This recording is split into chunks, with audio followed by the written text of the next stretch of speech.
The research that has been funded by AESA-RISE is the development of low-cost titanium alloys for land-based applications. But when I talk about land-based, I'm particularly interested in developing biomedical implants for treatment of bone fractures or maybe dental problems.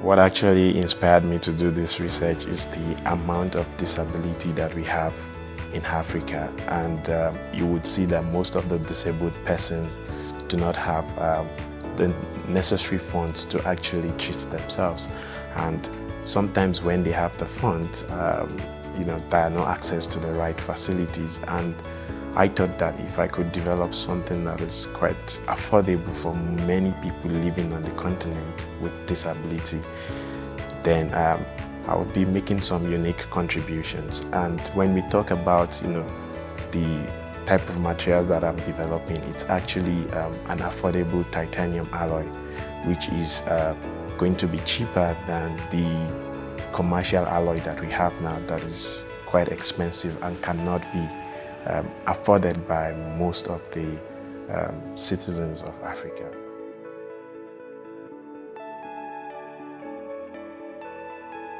This research is important because in the next 20 to 30 years, disability index in Africa may likely increase.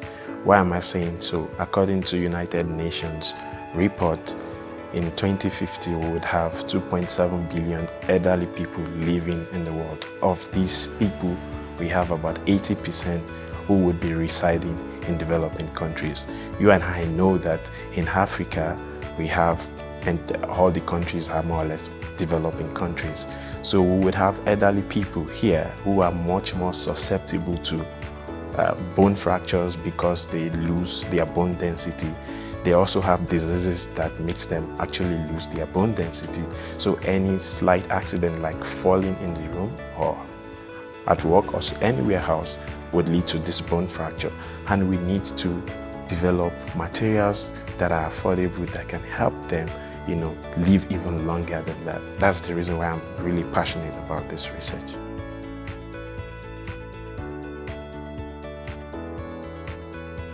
The findings of this research, if pursued by industries to invest in the development of alloys, biomedical implants rather, from these alloys that we have made, what it would do is that people in Africa can actually afford implants that can treat, the injuries that young people sustain from accident. And when they're able to treat those injuries they sustain from accident, then it can hasten the return to work. The alternative material that they have that is really cheap is heavy. It's heavier than titanium. It's heavier than the one we are developing, and that would not hasten their return to work.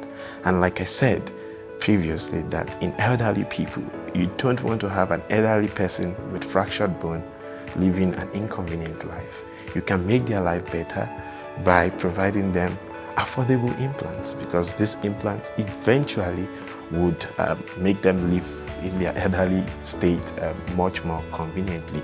And Africa, because of the poverty index, you need to make things quite affordable. And I think other parts of the world would also benefit, because we're not the only one that is actually trying to produce cheaper and affordable implants.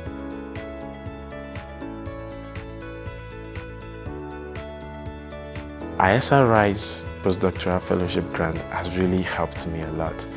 I got the grant when I was just completing my PhD. And now, as at then, we couldn't really dig deeper into understanding more about the alloys that we have developed. But when we got the fund, we were able to scale up the alloy size. We were able to do more testing, and we got more scientific information that could really help in adding commercial value to this alloy. Take, for example, we were able to develop a process map that any industry willing to invest in this alloy can use to actually produce these alloys on a commercial stage with reproducible microstructure and properties. This was one thing that the fund contributed to my research output. over the years, I mean within the last 3 years since the completion of my PhD, my research output has actually increased tremendously, and this has really opened doors for collaborations both within Africa and abroad. And if you check my citation index, you would see that I can compete favorably with even those who are living, with even researchers that are living in developed countries. This wouldn't have been possible without the AESA-RISE Fund.